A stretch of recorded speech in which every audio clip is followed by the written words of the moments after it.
Hello friends, स्वागत है आपका वाईपी एजुकेशन ट्रिक चैनल पर। इस वीडियो में हम बात करेंगे यूपी डीएलएड प्रथम सेमेस्टर की। यूपी डीएलएड प्रथम सेमेस्टर, इसमें हम देखिए 2017 का पेपर, 18 का पेपर, 19 का पेपर और 2022 का पेपर, इतने पेपरों को हम सॉल्व करेंगे, पढ़ेंगे। ठीक है, 2017 के पेपर को सॉल्व करेंगे, 18 के पेपर को, 19 के पेपर को, और 2020 का जो सत्र था वो 0 रहा था, तो 20 में कोई भी परीक्षा नहीं हुई थी इसी कारण। और 2021 का जो आपका बैच था, 2021 का पेपर प्रथम सेमेस्टर का 2022 में हुआ था, तो इसलिए हम 2022 कह रहे हैं आपसे। तो आपको बताना चाहेंगे कि आप हमारे चैनल पे नए हैं या अभी तक आपने हमारे चैनल को सब्सक्राइब नहीं करा है, तो आप नीचे रेड कलर के सब्सक्राइब बटन पे क्लिक कर लें और बराबर में बेल आइकन की घंटी है उसको भी प्रेस कर लें। इससे क्या होगा कि जब भी हम वीडियो को अपलोड करेंगे तो उसका नोटिफिकेशन सबसे पहले आपके पास पहुँच जाएगा। देखिए, डीएलएड प्रथम सेमेस्टर है और प्रथम प्रश्न पत्र है। कौन सा है? बाल विकास। तो हम बाल विकास के, आपको मैंने बता दिया, 2017, 18, 19 और 22, ठीक है, 4 ईयर तक के हम क्वेश्चन इस वीडियो में डिस्कशन करेंगे। ठीक, तो आप वीडियो को शुरू से लेकर लास्ट तक देखना, तभी आपके अच्छे से क्वेश्चन समझ में आएंगे। और ये जिसने ही चारों सेट लगा लिए तो समझो आपका जो आप एग्ज़ाम में इस बार बैठ रहे हो 2024 में जो आप एग्ज़ाम दोगे, ऐसे समझो इन चारों क्वेश्चन पेपर से ही आपको देखने को क्वेश्चन मिलेगा। तो करते हैं एक एक टॉपिक की शुरुआत। तो देखो, सबसे पहले हम बात करेंगे 2022 के। ठीक, 2022 का पेपर लगाएंगे, इसके बाद हम चलेंगे 2017 की ओर, 17, 18 और 19। चलो बिना किसी देरी के करते हैं वीडियो की शुरुआत। देखो बेटा, इसमें जो पहला क्वेश्चन था हमारा, पहला क्वेश्चन पूछा गया है वस्तुनिष्ठ प्रकार। देखो 15 क्वेश्चन पूछे जाते हैं। ठीक, तो 15 पहले विकल्प पढ़ लेते हैं। बाल विकास के अंतर्गत निम्नलिखित आयु वर्ग आता है। तो मैं डायरेक्ट आपका आंसर बताते हुए चलूँगा, इससे क्या होगा कि आपका जो समय है वो बर्बाद नहीं होगा। ठीक है, तो बाल विकास के अंतर्गत निम्नलिखित आयु वर्ग आता है। तो देखो यहाँ पे इसका राइट आंसर जो हो जाएगा वो हो जाएगा 0 से 18 वर्ष। 0 से 18 वर्ष बाल विकास के अंतर्गत आता है, ये आपको ध्यान रखना है। अगला जो क्वेश्चन है वो है बुद्धि का विकास लगभग पूर्ण हो जाता है। तो वो कौन सी स्टेज है जिसमें बुद्धि का विकास लगभग पूर्ण हो जाता है? 4 ऑप्शन इसने दिए थे। पहला दिया था शैशवावस्था, दूसरा बाल्यावस्था, तीसरा किशोरावस्था और चौथा है सभी अवस्थाओं में। तो एक आंसर बिल्कुल सही था। तो देखो, इसमें हम जाएंगे थर्ड वाले ऑप्शन के साथ, हमारा आंसर हो जाएगा किशोरावस्था। अगला क्वेश्चन है, क्वेश्चन नंबर 3 आपसे पूछा गया था, भाई नवजात शिशु में हड्डियों की संख्या कितनी होती है? तो देखो, पहला ऑप्शन था 100, दूसरा था 205, तीसरा है 207 और चौथा ऑप्शन है 350। तो जो इसका करेक्ट आंसर था, यानी नवजात शिशु की हड्डियों की बात करें तो नवजात शिशु में 270 हड्डी होती हैं। कितनी? 270। अगला जो क्वेश्चन है हमारा, ये काफ़ी इम्पोर्टेंट क्वेश्चन है। इस क्वेश्चन पे आप स्टार लगा लो, ये क्वेश्चन रिपीट भी हो सकता है। सीखने को प्रभावित करने वाला सबसे महत्वपूर्ण कारक है। ये सीटेट एग्ज़ाम हुआ या टेट का एग्ज़ाम हुआ, यहाँ पे भी बहुत बार क्वेश्चन ये देखने को मिला है कि भाई सीखने को प्रभावित करने वाला कारक, महत्वपूर्ण कारक है वो कौन सा है? तो देखो, पहला ऑप्शन है प्रेरणा, दूसरा है ध्यान, तीसरा है रुचि और चौथा है स्मृति। तो देखो, सीखने को प्रभावित करने वाला अगर हम महत्वपूर्ण कारक की बात करें तो देखो, ध्यान तो बिल्कुल भी नहीं है और स्मृति नहीं है, मेमोरी नहीं होती है, रुचि भी नहीं होती है, लेकिन प्रेरणा होती है। क्या है? प्रेरणा। चाहे वह आंतरिक प्रेरणा हुई या महत्वपूर्ण या मतलब आंतरिक के बाद या बाहरी प्रेरणा हुई, दोनों ही सीखने को प्रभावित करने वाला महत्वपूर्ण कारक है। अगला जो 5वां क्वेश्चन है आपका, 5वां क्वेश्चन कह रहा है सीखने की सही परिभाषा है। तो सीखने की सही जो परिभाषा है, इसमें हम जाएंगे थर्ड ऑप्शन के साथ, अनुभव और प्रशिक्षण द्वारा व्यवहार में परिवर्तन। ये वाला बिल्कुल राइट है। रटना नहीं है हमें, सीखोगे तो रटोगे कहाँ से? दूसरों के साथ काम करना भी यह सीखने की सही परिभाषा नहीं है। और आदेशों का पालन करना, तो आदेशों का पालन करोगे, यह भी सीखने की कोई सटीक परिभाषा नहीं है। छठा क्वेश्चन है प्रयत्न एवं भूल सिद्धांत का प्रतिपादन है। तो प्रयत्न एवं भूल सिद्धांत का प्रतिपादक कौन है? ए ऑप्शन है कोलर, बी ऑप्शन है इयोकम, सी ऑप्शन है थॉर्नडाइक और डी ऑप्शन है हल। तो 4 ऑप्शन है, करेक्ट आंसर आपको बताना है। तो देखो प्रयत्न एवं भूल का जो है वो हो जाएगा थॉर्नडाइक। क्या हो जाएगा? थॉर्नडाइक हो जाएगा। इन्होंने मुख्य 3 नियम दिए थे, प्रयास का नियम, तत्परता का नियम और आपका ये वाला तीसरा है प्रयत्न एवं भूल का सिद्धांत। अगला क्वेश्चन की ओर चलते हैं, क्वेश्चन नंबर 7 पे। बालक के नैतिक विकास का तात्पर्य है उसके सामाजिक विकास से या शारीरिक विकास से या धार्मिक विकास से या फिर चारित्रिक विकास से। तो देखो यहाँ नैतिक विकास की बात कर रहा है। अब जहाँ नैतिक विकास की बात करेगा तो जाहिर सी बात है ये उसके चरित्र की बात कर रहा है, यानी चारित्रिक विकास की बात कर रहा है। अगला क्वेश्चन है, निम्न में से कौन सा प्रकार मनोवैज्ञानिक है? तो ए ऑप्शन है बहिमुखी, बी ऑप्शन है सैद्धांतिक, डी ऑप्शन है भक्तिहीन और डी ऑप्शन है राजनैतिक। कौन सा प्रकार साइकोलॉजिकल है यानी मनोवैज्ञानिक है? तो सैद्धांतिक बिल्कुल रॉन्ग है, राजनीतिक ये भी नहीं हो सकता, भक्तिहीन ये भी नहीं हो सकता। इसका मतलब जो बहिमुखी है, बहिर्मुखी आपका क्या है? मनोवैज्ञानिक प्रकार है। अगला क्वेश्चन की ओर देखो। अगला क्वेश्चन, भाई आत्म केंद्रित व्यक्ति का व्यक्तित्व कैसा होता है? जो आत्म केंद्रित व्यक्ति है उसका व्यक्तित्व कैसा होता है? अंतर्मुखी होता है या बाह्यमुखी होता है या उभयमुखी होता है या सभी?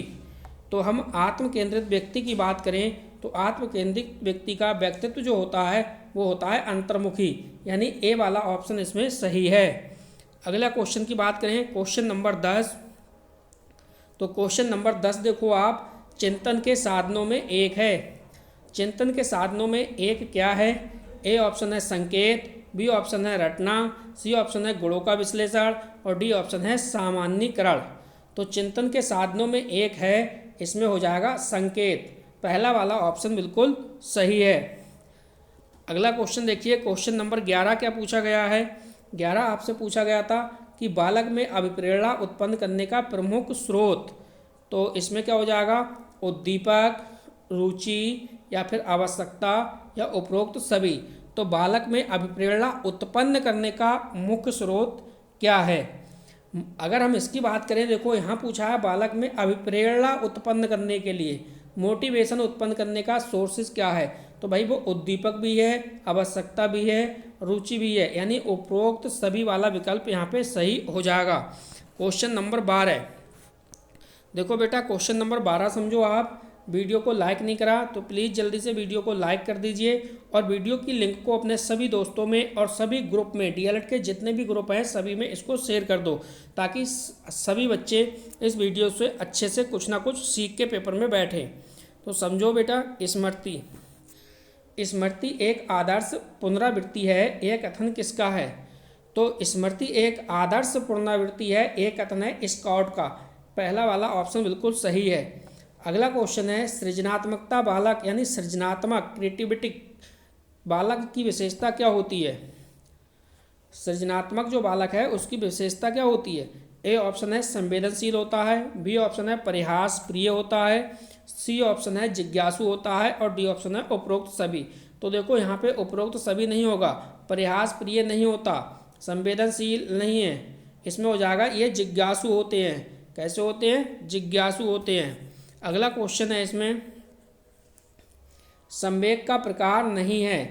तो संवेग का प्रकार कौन सा नहीं है? ए ऑप्शन है क्रोध, बी ऑप्शन है भय, सी ऑप्शन है आपका ध्यान और डी ऑप्शन है प्रेम। तो जल्दी से आप कमेंट करके बताइए इसका आंसर क्या हो जाएगा। देखो संवेग, पहले बात तो आपको ये बताना है कि संवेगों की संख्या कितनी है। कमेंट करके बताओ हमें, संवेग है, संवेगों की संख्या कितनी बताइए और संवेग जो है वो किसने दिए हैं, किसने बताया है संवेग के बारे में, उस साइकोलॉजिस्ट का नाम लिखिए और संवेग कितने प्रकार के होते हैं ये बताइए आप। तो इसमें हो जाएगा ध्यान, तीसरा वाला सही हो जाएगा। क्रोध भी है संवेग का प्रकार, भय भी है और प्रेम भी है, लेकिन ध्यान नहीं है। अगला क्वेश्चन समझिए, क्वेश्चन नंबर 15। फ्रायड के अनुसार आक्रामकता का कारण क्या है? फ्रायड के अनुसार आक्रामकता का क्या कारण है? ए ऑप्शन है उच्चदगम, बी ऑप्शन है उद्दोलन, सी ऑप्शन है जिज्ञासा और डी ऑप्शन है उपलब्धि प्रेरक। देखो 15वां क्वेश्चन का आंसर हम आपके ऊपर छोड़ रहे हैं, आपको कमेंट करके बताना है इस 15वें क्वेश्चन का सही आंसर क्या है, क्योंकि अब आप फर्स्ट सेमेस्टर के एग्जाम में बैठने वाले हैं, तो आपको इसका करेक्ट आंसर बताना है क्वेश्चन नंबर 15 का। ठीक है, अब देखो एक एक करके हम जल्दी जल्दी क्वेश्चन को पढ़ लेते हैं। क्वेश्चन पूछे क्या गए थे, ये एक एक नंबर वाले क्वेश्चन हैं। शिक्षक को बाल विकास का ज्ञान क्यों आवश्यक है, कारण बताइए। 17वां क्वेश्चन था बाल शैशवावस्था की प्रमुख विशेषताएं। 18वां क्वेश्चन था किशोरावस्था का क्या तात्पर्य है। 19वां क्वेश्चन था समायोजन क्या है। 20वां क्वेश्चन तर्क का क्या तात्पर्य है। 21वां क्वेश्चन था सामाजिक विकास क्या है। 22वां क्वेश्चन था व्यक्तित्व की कोई एक परिभाषा, कोई भी एक परिभाषा। देखो पूरे पेपर में आपको एक एक परिभाषा तो सबकी याद होनी चाहिए, चाहे वो कोई सी स्टेज हुई, किशोरावस्था हुई, चाहे बाल्यावस्था हुई, चाहे शैशवावस्था हुई, एक एक परिभाषा, चाहे वो अधगम हुई, अधगम की भी परिभाषा पूछ लेता है। आवाज़ में भारीपन किस अवस्था में आता है, अधगम का अर्थ क्या स्पष्ट कीजिए, कल्पना से आप क्या समझते हो और रुचि के भेद बताइए। आप पूरा पेपर देख लीजिए, इसके बाद आपको लग जाएगा आइडिया कि आपने क्या क्या पढ़ रखा है। बुद्धि परीक्षण कितने प्रकार के होते हैं, अमूर्त बुद्धि से क्या आप समझते हैं, शारीरिक विकास का अध्ययन क्यों जरूरी है, 2 कारण बताइए, बाल्यावस्था की 2 विशेषताएं बताइए। तो देखो विशेषताएं आपको सबकी याद रखनी है, चाहे बाल्यावस्था हुई, शैशवावस्था हुई या फिर किशोरावस्था हुई, विशेषताएं सबकी आपको याद करके रखनी है। और परिभाषाएं जितनी भी टॉपिक्स हैं सबकी एक एक परिभाषा आपको याद करके रखनी है। अधिगम की विशेषताएं, देखो यहाँ पे अधिगम की विशेषताएं भी याद करनी है। सीखने की प्रभावशाली विधियां कौन कौन सी हैं, किशोरावस्था बड़े संघर्ष, तनाव, तूफान, विरोध की अवस्था। यह कथन की विवेचना कीजिए, यह कथन किसका है, तो ये कथन किसका था, स्टैनले हॉल का था। किसका था, स्टैनले हॉल का, ये बात ध्यान रखनी है। बाल विकास की आवश्यकता एवं महत्व पर प्रकाश डालिए। किशोरी की व्यवहार संबंधी समस्याओं का संक्षेप में उल्लेख कीजिए। चिंतन का शिक्षा में क्या महत्व है। मानसिक विकास के विभिन्न पक्षों के नाम बताइए। बुद्धि से आप क्या समझते हैं, इसका मापन किस प्रकार किया जाता है। और व्यक्तित्व मापन की कौन कौन सी विधियां हैं, किसी एक विधि का वर्णन कीजिए। वंशानुक्रम के नियम। तो ये तो था बेटा 2022 का पेपर। जो बच्चे 2021 बैच के थे, 2021 बैच के थे, उन बच्चों का ये पेपर था। उनका पेपर जो हुआ था वो 2022 में हुआ था, प्रथम सेमेस्टर का। अब हम बैक चलते हैं 17, 18, 19 वालों को देखते हैं। वीडियो को लाइक नहीं करा है तो आप वीडियो को लाइक करिए और वीडियो की लिंक को अपने सभी दोस्तों में शेयर करिए। ठीक है, एक एक करके हम पेपर को देखेंगे। 2017 में क्या पूछा गया था, देखो 2017 का पेपर ये है, ये 18 का है। देखिए ये 17 का पेपर आपकी स्क्रीन पर है।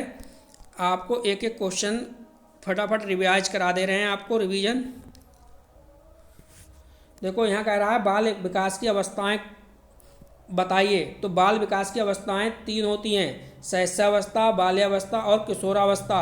अगला क्वेश्चन है बाल मनोविज्ञान का सर्वाधिक महत्व है, यानी बाल विकास की दृष्टि से या बाल शिक्षा की दृष्टि से या फिर बाल विकास एवं शिक्षा की दृष्टि से या बाल समायोजन की दृष्टि से। तो बाल मनोविज्ञान का सर्वाधिक जो महत्व है वो है बाल विकास एवं बाल शिक्षा की दृष्टि से। अगला क्वेश्चन आपकी स्क्रीन पर है। अगला क्वेश्चन समझो आप। देखो यही वही क्वेश्चन है जो 2022 में पूछा गया है। देखो यहाँ पे 2017 में भी क्वेश्चन ये पूछा गया और ये क्वेश्चन 2022 में भी देखो अति लघु क्वेश्चन में पूछा गया। वही क्वेश्चन है, अभी मैंने बताया था इसका आंसर। किशोरावस्था बड़े बल, तनाव, तूफान तथा विरोध की अवस्था। यह कथन किसका है, तो यह कथन है स्टैनले हॉल का। अगला देखो ये क्वेश्चन भी 2022 का ही है, ये क्वेश्चन भी 2022 में पूछा गया।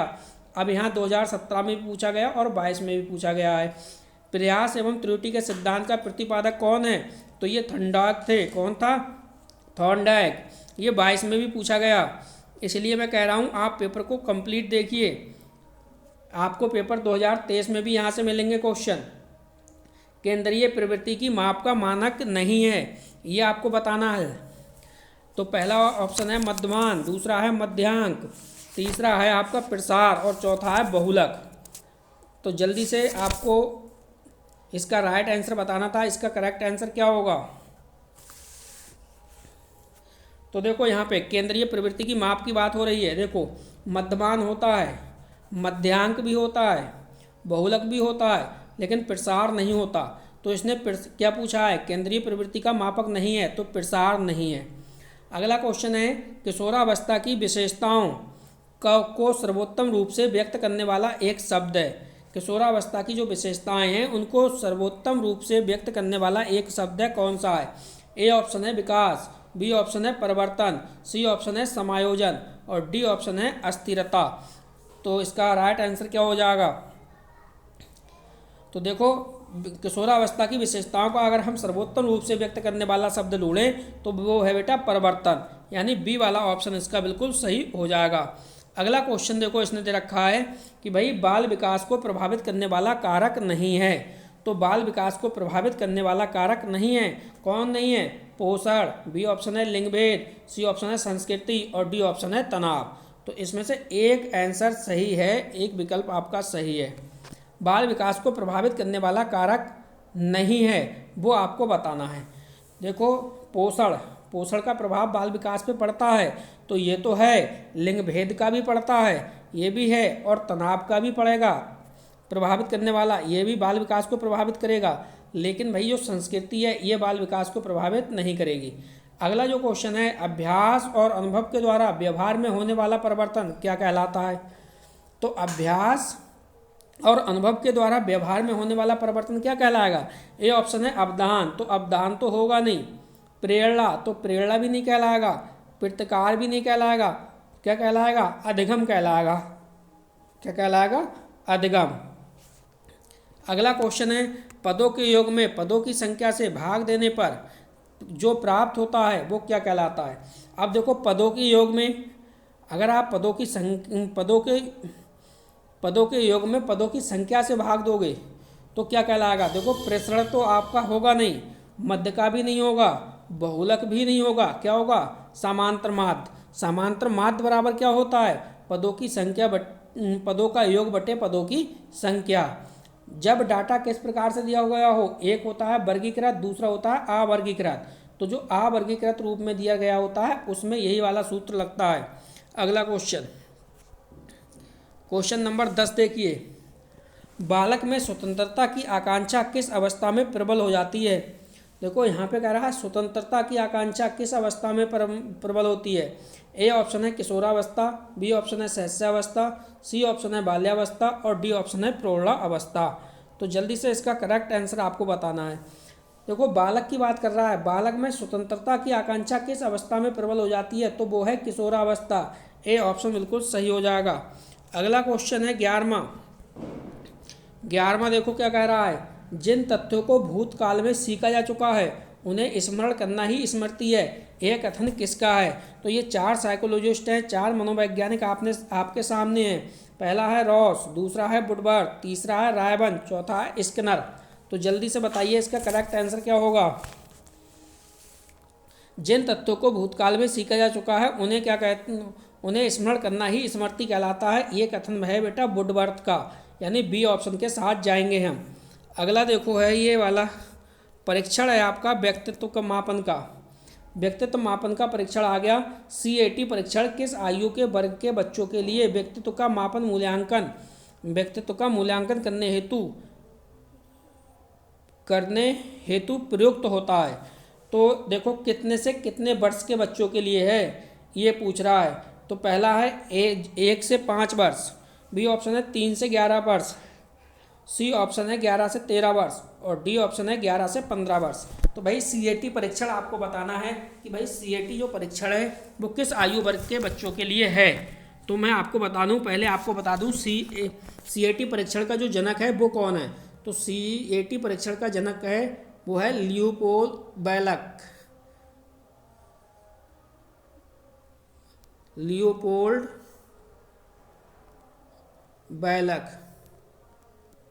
ये वैज्ञानिक है।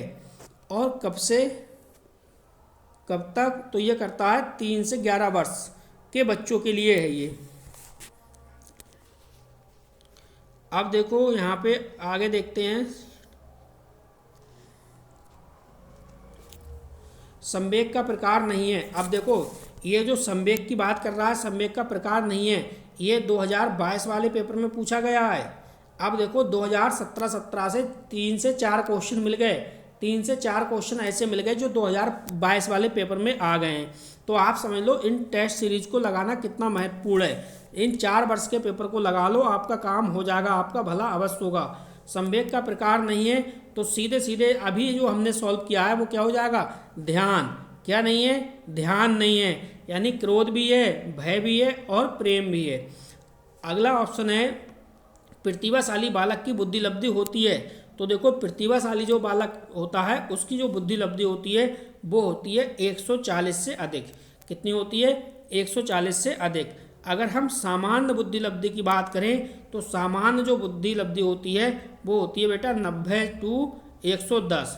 अगर 90 टू 110 लिख के आ रहा है तो वो सामान्य बुद्धि लब्धि वाला बच्चा है। अगला देखो आ गए जीन प्याजे। भाई प्याजे के अनुसार बालक के संज्ञानात्मक विकास की स्थितियां बताइए। तो आपको ये रट्टा मान लो, जीन प्याजे पेपर में बहुत पूछा जाता है, चाहे आपका टेट का एग्जाम हुआ चाहे आपका सीटेट का एग्जाम हुआ। जीन प्याजे के अनुसार बालक के संज्ञानात्मक विकास की जो स्थितियां हैं वो कितनी है, 4 हैं। यानी अगर हम विकास के चरण इसके बताएं तो इन्होंने 4 चरण बताए हैं। ठीक है, चलिए अब इसके फटाफट नज़र मार लेते हैं बल लाइनर पे।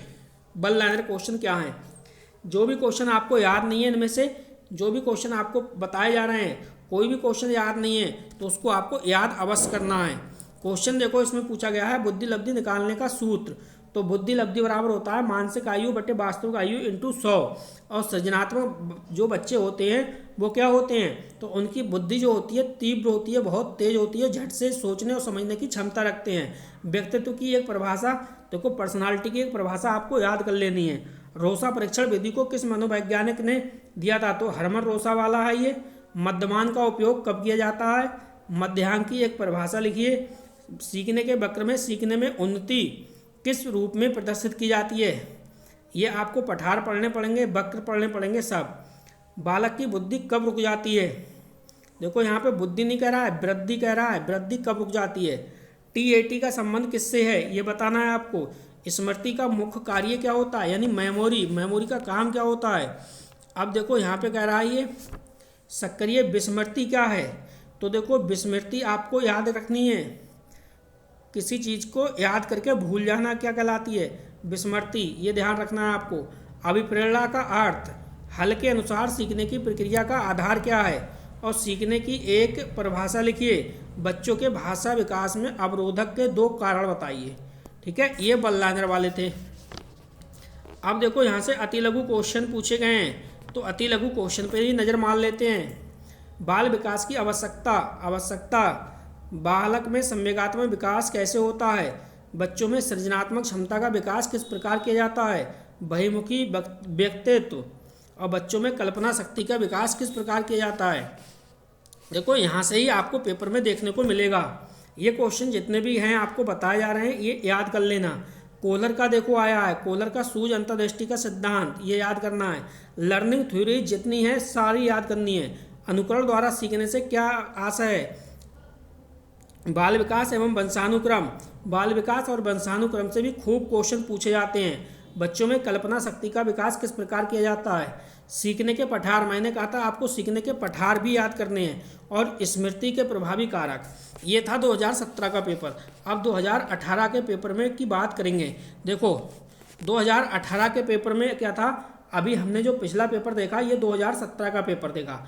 अब देखो 2017 के पेपर में भी आपने ये वाला क्वेश्चन देखा था कि किशोरावस्था को गंभीर उथल पुथल की अवस्था माना जाता है, तो स्टैनले हॉल, यानी ये क्वेश्चन 17 में भी पूछा गया।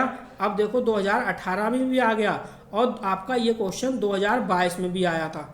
तीनों वर्ष पेपर ये आया है, 2017 में भी आया है, 18 में भी आया है और 22 में भी आया है। तो इस क्वेश्चन को भाई रट्टा मान लो। ठीक है, और देखो 17 में देखो ये भी क्वेश्चन पूछा गया था भाई, मानसिक आयु वाला, मानसिक आयु बटे वास्तविक आयु गुणे 100 सूत्र मापन किया जाता है। तो ये किसका था, बुद्धि लब्धि का था। ये भी आपसे क्वेश्चन पूछा गया है। अगला क्वेश्चन देखो क्या पूछा गया था, भाई 17 और 18 में लगभग 2 क्वेश्चन तो आपके मैच हो गए। अगला क्वेश्चन है, वह मानसिक योग्यता जिसके द्वारा व्यक्ति किसी नवीन रचना को प्रस्तुत करता है क्या कहलाता है।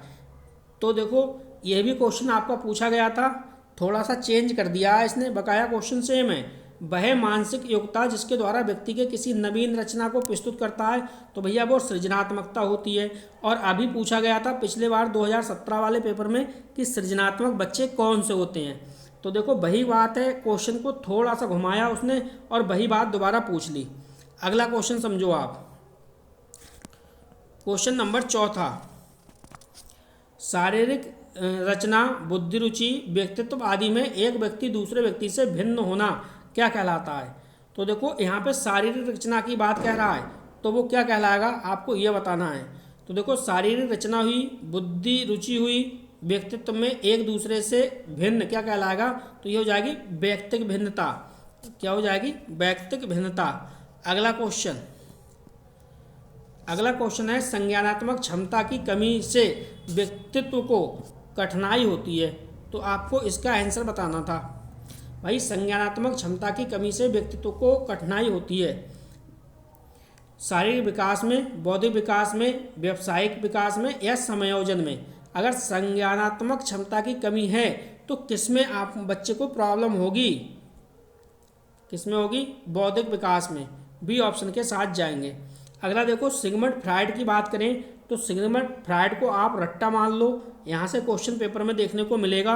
सिगमंड फ्राइड है जो उसका प्रतिपादक है, तो वो है ये मनोविश्लेषणात्मक सिद्धांत। सिगमंड फ्राइड ने मनोविश्लेषणात्मक सिद्धांत दिया था, इसको आप रट्टा मान लो, ये क्वेश्चन पेपर में बहुत पूछा जाता है। अगला क्वेश्चन जो 7वें नंबर पे क्वेश्चन दिया है पेपर में, ये क्वेश्चन भी बहुत बार रिपीट होता है, परोक्ष वस्तुओं के संबंध में चिंतन क्या कहलाता है। तो आपको इसका भी आंसर बताना है, परोक्ष वस्तुओं के संबंध में चिंतन क्या कहलाता है। किसी किसी बुक में आपको स्मृति मिलेगा और किसी किसी बुक में आपको क्या मिलेगा, कल्पना देखने को मिलेगा। परोक्ष वस्तुओं के संबंध में चिंतन क्या कहलाता है, तो भाई स्मृति तो मेरे हिसाब से है नहीं, कल्पना ही होगा, बिल्कुल सही है। परोक्ष वस्तुओं के संबंध में चिंतन क्या कहलाएगा, कल्पना। आप इसका कमेंट करिए, इसका आंसर क्या होगा। आपने अभी तक इसका आंसर क्या पढ़ रखा है क्वेश्चन नंबर 7 का। क्वेश्चन नंबर 8 देखिए,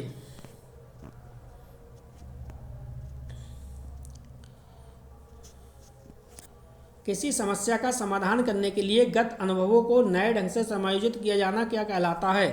तो ये भी ऑप्शन आपको बताना है भाई, क्या कहलाएगा, तर्क, चिंतन, कल्पना, स्मृति। तो किसी समस्या का समाधान करने के लिए गत अनुभवों को नए ढंग से समायोजित किया जाना तर्क कहलाता है। क्या कहलाएगा, तर्क। अगला क्वेश्चन नंबर 9, किसी के द्वारा विभिन्न परिस्थितियों में समायोजन कहलाता है। किसी के द्वारा विभिन्न परिस्थितियों में समायोजन क्या कहलाएगा। ए ऑप्शन है शारीरिक स्वास्थ्य, बी ऑप्शन है संवेगात्मक विकास, सी ऑप्शन है मानसिक स्वास्थ्य और डी ऑप्शन है उपरोक्त सभी। तो क्वेश्चन नंबर 9 का आपको आंसर देना है भाई, इसका आंसर हो जाएगा द वाला, बिल्कुल सही हो जाएगा, उपरोक्त सभी। क्वेश्चन नंबर 10 आपसे पूछा गया था कि भाई सीखने की मात्रा तथा समय के संबंध को, सीखने की मात्रा और समय के संबंध को चित्रांकित करने वाली वक्र रेखा कहलाती है। तो क्या कहलाती है। तो देखो ये क्वेश्चन भी, इस क्वेश्चन पे आप स्टार लगा लो, काफ़ी अच्छा क्वेश्चन है ये, ठीक है। तो ये कहलाएगा अधिगम वक्र। सीखने की मात्रा और समय के संबंध को चित्रांकित करने वाली क्या है, अधिगम वक्र। अधिगम वक्र को आप रट के जाइए और पठार वक्र को आप अच्छे से याद कर लीजिए। अधिगम वक्र और पठार वर्ग वक्र यहाँ से क्वेश्चन खूब पेपर में पूछे जाते हैं। अगला क्वेश्चन है क्वेश्चन नंबर 11। क्वेश्चन नंबर 11 क्या पूछा है, देखो, जब कोई बालक सीखने को तत्पर होता है, देखो यहाँ पे सीधे सीधे लिखा है तत्पर होता है, तब वह चीज़ों को जल्दी सीखता है। यानी कोई भी बच्चा जब वो सीखने को तत्पर होगा तो वो जल्दी सीख जाएगा। यह थॉर्नडाइक के सीखने के किस नियम के अंतर्गत है। तो जाहिर सी बात है भाई, तत्परता के नियम। अब देखो यहाँ पे तीनों नियम दिए हैं, यहाँ पे 3 जो मुख्य नियम दिए थे थॉर्नडाइक ने, वो तीनों दिए हैं, प्रभाव का नियम, अभ्यास का नियम और तत्परता का नियम। अगला क्वेश्चन है, सीखने के किस सिद्धांत के अंतर्गत व्यक्ति संपूर्ण परिस्थिति के प्रत्यक्षीकरण के आधार पर सीखता है। तो ए ऑप्शन है इसमें प्रयत्न एवं भूल का सिद्धांत, बी है संबंध प्रतिक्रिया का सिद्धांत, सी है अनुकरण का सिद्धांत और डी है अंतर्दृष्टि या सोच का सिद्धांत। तो देखो सीखने के सिद्धांत की बात करें तो हम इसमें जाएंगे, राइट ऑप्शन हो जाएगा हमारा अनुकरण का सिद्धांत। क्या हो जाएगा बेटा? अनुकरण का सिद्धांत। वे प्रेरक जिन्हें व्यक्ति अपने प्रयासों से प्राप्त करता है। अब देखो यहाँ पे उसने बात करी है अपने प्रयासों से। जब वो अपने प्रयासों से सीखेगा तो क्या कहलाएगा? अर्जित प्रेरक, जागृत प्रेरक, निर्देशित प्रेरक या व्यवहार को परिचालित प्रेरक। जब कोई बच्चा अपने प्रयासों से सीखेगा तो वो कहलाएगा अर्जित प्रेरक। क्या कहलाएगा? अर्जित प्रेरक। अगला देखो 14वां क्वेश्चन इसमें क्या पूछा गया था भाई? 14वां क्वेश्चन पूछा गया था अधिगम, धारणा, पुनः स्मरण तथा पहचान आदि प्रक्रियाएं आती हैं। ए ऑप्शन है ध्यान के अंतर्गत, बी ऑप्शन है कल्पना के अंतर्गत, सी ऑप्शन है रुचि के अंतर्गत और डी ऑप्शन है स्मृति के अंतर्गत। 14वां क्वेश्चन आपको बताना है। देखो अधिगम यानी सीखना, धारण करना, पुनः स्मरण करना और पहचान करना, ये सब किस में आएंगे? ये स्मृति में आएंगे, मेमोरी के अंतर्गत आएंगे। ठीक है, जब आपके अंदर मेमोरी होगी, स्मृति की पावर होगी, स्मृति होगी तो जाहिर सी बात है अधिगम कर लोगे, सीख लोगे और स्मरण भी, पुनः स्मरण भी कर लोगे, पहचान भी लोगे। नेक्स्ट 15वां क्वेश्चन, ये वही क्वेश्चन है, वह प्राप्तांक जो किसी पद्धति को 2 बराबर भागों में बांटता है क्या कहलाता है? जब 2 बराबर भागों में बांटेगा तो जाहिर सी बात है भाई मध्य का तो कहलाएगा नहीं, बहुलक भी नहीं कहलाएगा। क्या कहलाएगा? समांतर माध्य कहलाएगा। और पिछले पेपर में भी आपसे समांतर माध्य ही पूछा गया था। अब देखो यहाँ पे ये समझ लो इसके एक एक नंबर वाले क्वेश्चन क्या कह रहे हैं। बाल विकास के अंतर्गत सहस्यावस्था की आयु कितनी होती है? तो भाई इसमें आयु पूछी गई है। दूसरा है बुद्धि को बहुकारक सिद्धांत। देखो बहुकारक सिद्धांत, अब देखो आपको बता दूं, आप प्ले लिस्ट पे जाओगे वहाँ पे आपको ट्रिक मिल जाएगी, ट्रिक के माध्यम से एक कारक, द्विकारक, त्रिकारक, बहुकारक सिद्धांत सारे याद कर लेना, वहाँ पे मिलेगी आपको। अंतर्मुखी व्यक्तित्व कौन से होते हैं? तो मैंने आपसे कहा चाहे अंतर्मुखी आए, चाहे बहिर्मुखी आए, चाहे उभयमुखी आए, इन तीनों को पढ़ लेना, यहाँ से एक क्वेश्चन आपका पेपर में बनेगा। अगला क्वेश्चन है सामान्य बौद्धिक स्तर के बालक की बुद्धि लब्धि। अब देखो इसने सामान्य कह दिया, तो मैंने आपको बताया था सामान्य बच्चों की बुद्धि लब्धि कितनी होती है? 90 से 110। सामान्य याद रखो 90 से 110 और प्रतिभाशाली की 140 प्लस आपको ध्यान रखनी है। कितनी? 140 प्लस। अगला क्वेश्चन कह रहा है 21वां, भाई बुद्धि परीक्षण के लिए प्रयुक्त होने वाले TAT परीक्षण का निर्माण किसने किया? तो वैज्ञानिक का नाम लिखना है, मॉर्गन एंड मुर्रे। बालक के केंद्रक में समानता कितने गुणसूत्र होते हैं? देखो यहाँ केंद्रक में की बात कर रहा है तो आपको बताना है, लिखना है। सीखने के स्थानांतरण संप्रत्यय को स्पष्ट कीजिए। बालक के कोषों एवं पेशियों में समय के साथ साथ होने वाला वह परिवर्तन जिसके कारण वह निश्चित समय में ही कोई कार्य करने के योग्य हो जाता है क्या कहलाता है? देखो देख लो आप कौन कौन से क्वेश्चन आए थे। बिल्कुल सिंपल पेपर है, अगर आप डीपली पढ़ोगे तब। व्यक्तिक एवं सामूहिक बुद्धि परीक्षण में क्या अंतर है? यानी ये क्या दे रखा है आपका? वैयक्तिक। ठीक है, वैयक्तिक और सामूहिक की बात कर रहा है यहाँ पे। अब भाई साहब पैवलॉव आ गए, सीखने से संबंधित सिद्धांत का प्रतिपादक। अब आपको बताना है जो पावलोव था किस पे प्रयोग किया था अपना? कुत्ते पे। आपको ध्यान रखना है पावलिक ने किया था कुत्ते पे, अब पावलोव ने कुत्ते पे करा था, पूरा आपको सिद्धांत लिखना है। अगला है थॉर्नडाइक ने अपना सिद्धांत कितने नियमों की चर्चा की है? तो 3 तो मुख्य नियम थे और 5 गौण नियम थे, सभी आपको बताने हैं। प्यास, भूख, निद्रा, प्रतिष्ठा में कौन सा अर्जित अभिप्रेरक के अंतर्गत आता है? तो देखो प्यास जो होता है जन्मजात है, भूख जन्मजात है, निद्रा जन्मजात है, लेकिन ये प्रतिष्ठा है, जो प्रतिष्ठा ये अर्जित अभिप्रेरणा के अंतर्गत आता है, ये आपको ध्यान रखना। अब देखो यहाँ पे देखो इसने परिभाषा दे दी कि भाई सीखी गई सामग्री को पुनः स्मरण करने की असफलता क्या कहलाती है? अब देखो यहाँ पे असफलता की बात कर रहा है वो। भाई कोई भी बात आपने सीख ली, ठीक, सीख ली और फिर पुनः स्मरण आप नहीं रख पाए, यानी दोबारा जब आपने सीखने के बाद उसे याद करना चाहा तो दोबारा वो चीज़ याद आपको आई नहीं, यानी भूल गए, तो असफलता क्या कहलाती है? तो ये कहलाती है भाई विस्मरण। क्या कहलाती है? विस्मरण कहलाती है। ये भी काफ़ी बार पेपर में आ चुका है क्वेश्चन। अगला देखो, अवर्गीकृत आंकड़े दे दिए इसने। किसी अवर्गीकृत प्रदत्त में सबसे अधिक बार आने वाली संख्या क्या होती है? तो भैया कोई भी आंकड़ा है, 2 3 4 फिर 2 3 6 3, तो देखो सबसे अधिक बार 3 3 3 आ गया, तो ये सबसे अधिक बार आने वाली संख्या क्या होगी भाई? ये कहलाएगी बहुलक। क्या कहलाएगी? बहुलक। अब समझो आगे, जन्म से किशोरावस्था तक बच्चे की सामाजिक भावना का विस्तार से समझाइए। अगला क्वेश्चन है, बच्चे के मानसिक विकास में वंशानुक्रम और वातावरण को आप याद करके रखिए। मैंने कहा था सीखने के पठार के कारण और दूर करने के उपाय, ये भी आपको पावलाव को अच्छे से पढ़ लीजिए। मोटिवेशन पढ़ना है आपको, ध्यान व रुचि पढ़ना है, व्यक्तिक विभिन्नता पढ़नी है, स्मृति की परिभाषा, स्मृति के विभिन्न प्रकार, आप कक्षा में बच्चों के भूलने की क्रिया को कैसे कंट्रोल करोगे, सांख्यिकी से आप क्या समझते हैं, सांख्यिकी के प्रकार। तो ये तो था 2018 का पेपर।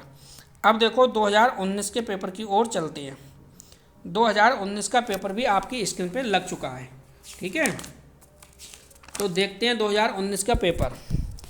देखो यहाँ पे कह रहा है भाई, जिस प्रकार शारीरिक विकास के लिए भोजन का महत्व है। हाँ बिल्कुल चाहिए भाई, शारीरिक विकास करने के लिए भोजन तो चाहिए। उसी प्रकार सामाजिक विकास के लिए शिक्षा है। तो कथन किसका है भाई? ये कथन ड्यूबी जी का है, जॉन ड्यूबी, ठीक। अगला क्वेश्चन है, विकास को प्रभावित करने वाले कारक कौन से हैं? तो भाई विकास को प्रभावित करने वाला बुद्धि तो बिल्कुल करेगा विकास को प्रभावित, यौन भी करेगा और अंतःस्रावी ग्रंथियाँ भी करेंगी। इसका मतलब ये वाला उपयोग सभी हो जाएगा। टोली की आयु, ये क्वेश्चन पे स्टार लगाओ आप। टोली की आयु किस आयु वर्ग को कहते हैं? तो सीधे हम इसका आंसर आपको बता दे रहे हैं। टोली की जो आयु जब भी बात आए तो बाल्यावस्था आराम से लगा देना।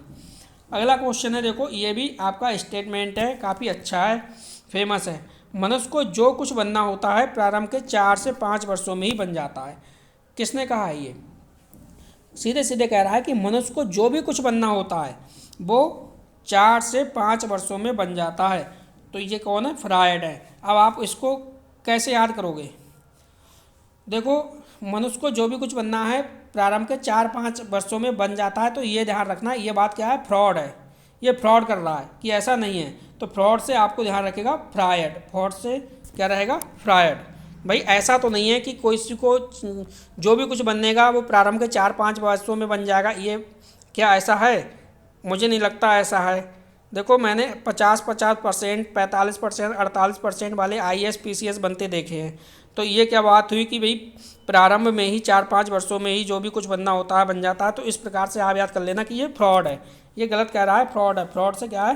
फ्रायड याद रखना, ठीक है, क्योंकि आपको तो भाई याद करने से मतलब है, क्वेश्चन को कैसे भी याद रहे। बाल्यावस्था में शिक्षा का क्या स्वरूप होना चाहिए? तो बाल अवस्था में शिक्षा का क्या स्वरूप होना चाहिए? तो ये आपको बताना है। तो देखो इसमें डायरेक्ट आंसर बता दे रहा हूँ, खेलों व रचनात्मक कार्यों के माध्यम से शिक्षा दे देनी चाहिए। जो बच्चा होगा, बच्चे को बाल्यावस्था में शिक्षा आप खेलों एवं रचनात्मक कार्यों के माध्यम से देनी है। बालक के मानसिक विकास के लिए शिक्षक को क्या करना चाहिए? तो भैया मानसिक विकास के लिए बच्चों को क्या करना चाहिए? स्नेह और सहानुभूति व्यवहार, बिल्कुल सही है। तो छठे क्वेश्चन का पहला ऑप्शन तो बिल्कुल राइट है। अगला क्वेश्चन है, सद आचरण प्रस्तुत करना, तो बिल्कुल सही बात है भाई, सद आचरण प्रस्तुत करोगे। उपयुक्त शिक्षण विधियाँ, हाँ तो बिल्कुल सही है, उपयुक्त भाई शिक्षण विधियों का भी प्रयोग करोगे। इसका मतलब उपयुक्त सभी, चौथा वाला ऑप्शन बिल्कुल सही हो जाएगा। अब देखो ये क्वेश्चन फिर से आ गया भैया, सृजनात्मकता वाला क्वेश्चन रट लो आप, ये बार बार क्वेश्चन पूछा जा रहा है। शिक्षा में सृजनात्मकता का प्रयोग किस रूप में करोगे? तो सीखने में करोगे, चिंतन में करोगे, तर्क में करोगे या कल्पना में करोगे? तो 7वें क्वेश्चन का आपका आंसर आपको बताना है, करेक्ट क्या हो जाएगा? सृजनात्मक का प्रयोग आप किस में करोगे, किस रूप में करोगे? चिंतन के रूप में करोगे। सी ऑप्शन बिल्कुल सही होगा। अगला क्वेश्चन है, कल्पना के विकास के लिए शिक्षा में निम्न बातों पर ध्यान रखना चाहिए। भाई किन किन बातों पर ध्यान रखना चाहिए ये आपको बताना है। तो कल्पना के विकास के लिए भाई भाषा विकास पर भी ध्यान रखना है, कहानी सुनने पर भी ध्यान रखना है, और काल्पनिक खेलों एवं क्रियाओं के लिए अवसर। तो काल्पनिक खेलों एवं क्रियाओं के लिए अवसर की बात कर रहा है, उपरोक्त सभी। लेकिन एक बात ध्यान रखना, जहाँ भी कल्पना की बात आए तो कहानी ज़्यादा महत्वपूर्ण है। अब लेकिन यहाँ पे तीनों ऑप्शन सही हैं, ये बात मानी जाएगी आपकी कि यहाँ पे तीनों बातें सही हैं। भाषा विकास पर भी ध्यान सही है, कहानी सुनाना भी सही है, काल्पनिक खेलों एवं क्रियाओं के लिए अवसर देना भी सही है, इसलिए उपयोग तो सभी हो जाएगा। लेकिन जहाँ पे भी ये अदर ऑप्शन ना हो, पहला भी ना हो, थर्ड भी ना हो, तो ध्यान रखना आप, कहानी सुनने का मतलब सीधे सीधे कल्पना को शक्ति को बढ़ाने से है। देखो यहाँ पे देखो थॉर्नडाइक जी फिर से आ गए। देखो क्वेश्चन रिपीट हुए हैं, ऐसी बात नहीं है, आपके डीएलएड के पेपर में भाई क्वेश्चन रिपीट होते हैं। देखो क्या कह रहा है ये, थॉर्नडाइक ने दिया, तो भैया ये तीनों ही नियम दिए हैं, ये मुख्य नियम है, प्रभाव का नियम, अभ्यास का नियम और तत्परता का नियम, ये तीनों ही दिए हैं। प्रेरणा होती है तो प्रेरणा सकारात्मक भी होती है, नकारात्मक भी होती है, विकल्प ए और बी दोनों सही है। जीन प्याजे द्वारा, देखो ये भी रिवाइज हो गया, जीन प्याजे द्वारा बालक के संज्ञानात्मक विकास की स्टेज, तो मैंने कितनी स्टेज बताई है, 4 स्टेज बताई हैं, ये आप क्वेश्चन रट के रखिए। अगला क्वेश्चन है देखो यहाँ पे, अधिगम स्थानांतरण के सिद्धांत हैं। तो अधिगम स्थानांतरण के सिद्धांत है, मानसिक शक्तियों का सिद्धांत भी है, समान तत्वों का भी सिद्धांत है, सामान्यीकरण का सिद्धांत है, और उपरोक्त सभी, यानी डी वाला ऑप्शन इसका बिल्कुल राइट हो जाएगा। अगला क्वेश्चन समझो इसका, वह प्रेरक जिन्हें व्यक्ति अपने प्रयासों से प्राप्त करता है। तो देखो वह प्रेरक जिन्हें व्यक्ति अपने प्रयासों से, तो क्या कहलाएगा, अर्जित प्रेरक। देखो पीछे ये पूछा जा चुका है क्वेश्चन। वीडियो को लाइक नहीं करा, आप वीडियो को लाइक करिए, वीडियो के लिंक को अपने सभी दोस्तों में शेयर भी कीजिए। स्मृति सीखी हुई वस्तु का सीधा उपयोग है। स्टार लगाओ इस क्वेश्चन पे, काफ़ी अच्छा क्वेश्चन है ये। स्मृति सीखी हुई वस्तु का सीधा उपयोग है, ये कथन किसका है, तो ये कथन है वुडवर्थ का। वुडवर्थ ने कहा है भाई स्मृति सीखी हुई वस्तु का सीधा उपयोग है। अगला क्वेश्चन, आंकड़ों के प्रकार होते हैं। देखो आंकड़ा वर्गीकृत भी क्रम में होता है और अवर्गीकृत भी क्रम में होता है, इसलिए अवर्गीकृत और वर्गीकृत बी वाला ऑप्शन बिल्कुल, इसका सी वाला ऑप्शन बिल्कुल सही हो जाएगा। अब देख लो यहाँ पे भाई एक एक नंबर वाले क्वेश्चन क्या पूछे गए थे। बालक के विकास में जो परिवर्तन है उनका संबंध शरीर और मन दोनों से है, स्पष्ट कीजिए। बाल विकास के सिद्धांत का शैक्षिक महत्व, शैशवावस्था में शिक्षा का स्वरूप कैसा होना चाहिए, बाल्यावस्था में मानसिक विकास की 2 विशेषताएं लिखिए, और वैयक्तिक भिन्नता का अर्थ लिखिए। बालक के विकास में संचार माध्यमों से 2 लाभ लिखिए, चिंतन क्या है और अधिगम से क्या तात्पर्य है। देखो बेटा ये साइकोलॉजी है, मैं आपको बता दूं ये मनोविज्ञान का पेपर है। मनोविज्ञान का पेपर कभी भी रटना नहीं है, रटने के पेपर में नहीं बैठना है, इसको सिर्फ और सिर्फ समझना है। अगर तुम समझोगे, समझ के मनोविज्ञान को, साइकोलॉजी को समझ के पढ़ोगे तो पेपर सॉल्व करना आसान हो जाएगा, वरना आपसे ये पेपर सॉल्व नहीं होगा। साइकोलॉजी है इसका नाम, मनोविज्ञान है, ठीक है। ये पेपर काफ़ी टफ होता है, अगर समझ लिया तो बहुत सरल है और नहीं समझा तो बहुत कठिन है, इसलिए आपको हर कीमत पे इस पेपर को समझ के बैठना, पढ़ना है, समझना है, क्योंकि वो लैंग्वेज थोड़ी सी चेंज कर देता है, घुमा देता है। तो आप रट के जाओगे, फिर आप कहोगे ये आंसर हमने पढ़ा नहीं है, इसका आंसर हमें आता नहीं, छोड़ के आओगे पेपर। और डीएलएड में आपको बता दूं फेल बहुत होते हैं बच्चे, यानी बैक बच्चों की बहुत आती है, इस बात का ध्यान रखना। तो इसलिए अच्छे से तैयारी कर लो ताकि आप लोगों की बैक ना आए। अगला जो क्वेश्चन आपसे पूछा गया था, ये पूछा गया था बालक के विकास में संचार माध्यम से 2 लाभ, चिंतन क्या है, अधिगम से क्या तात्पर्य है, बाल विकास में अधिगम की सम्मेलन व विचार गोष्ठी विधि। अब देखो 2-2 नंबर वाले क्वेश्चन क्या पूछे गए थे यहाँ पे समझो, अभी 1-1 नंबर वाले रह गए हैं। देखो जब एक कुत्ते के सामने, ये वही पावलोव वाली कहानी है, सीखने में पठार, तो पठार को देखो पढ़ना है, ये क्वेश्चन फिर से रिवाइज हो गया। सीखने में पठार के 2 प्रमुख एवं उन्हें दूर करने के उपाय बताओ। अधिगम स्थानांतरण के को स्पष्ट कीजिए। अगला क्वेश्चन है प्रतिद्वंद्विता से आप क्या समझते हैं, बालक में विषवर्ती कम करने के कोई 2 उपाय, बुद्धि लब्धि का सूत्र लिखिए। तो अगला क्वेश्चन देखिए, 2-2 नंबर वाले क्वेश्चन क्या हैं। बाल विकास में अधिगम को प्रभावित करने वाले विभिन्न कारक कौन से हैं। जब बालक किशोरावस्था में पैर रखता है तो उसमें धीरे धीरे परिवर्तन आते हैं। इस संधिकाल का शिक्षक व अभिभावक के लिए क्या महत्व है। व्यक्तित्व मापन के प्रक्षेपण की विधियाँ, ये देखो विधियाँ आपको याद करनी है। प्रयास एवं त्रुटि के सिद्धांत, तो ये थॉर्नडाइक के सिद्धांत आपको याद करने हैं। इसकी पूरी लर्निंग थ्योरी याद करनी है। स्किनर की भी लर्निंग थ्योरी याद करनी है। और सीखने के सिद्धांत, सीखने सिखाने तथा विद्यालय व्यवस्था के संदर्भ में समुदाय के सक्रिय सदस्यों का अभिप्रेरणा में योगदान। अंतर्दृष्टि कोलर का याद करना है। अवधान को प्रभावित करने वाले कारक, सांख्यिकी का महत्व। और ये क्वेश्चन आपका आंक के क्वेश्चन आ गया, 2 नंबर का मध्यमान निकलवा रहा है, समांतर माध्य। आपको बताना चाहूँगा, देखिए आप अगर डीएलएड प्रथम सेमेस्टर के स्टूडेंट हैं तो देखो मैंने आपकी प्लेलिस्ट बना दी है। फर्स्ट सेमेस्टर की प्लेलिस्ट बनी हुई है, उस प्लेलिस्ट पे जाओ और एक एक वीडियो को पढ़ लो। एक एक वीडियो को अगर आपने पढ़ लिया तो समझो साइकोलॉजी आपकी गुलाम हो जाएगी 100%। एक एक थ्योरी आपको याद हो जाएगी, एक एक कॉन्सेप्ट आपको याद हो जाएगा। आप प्लेलिस्ट से एक एक वीडियो को अच्छे से देख लीजिए। तो बस इस वीडियो में इतना ही था। वीडियो देखने के लिए आपका बहुत बहुत धन्यवाद। मिलते हैं नेक्स्ट वीडियो में।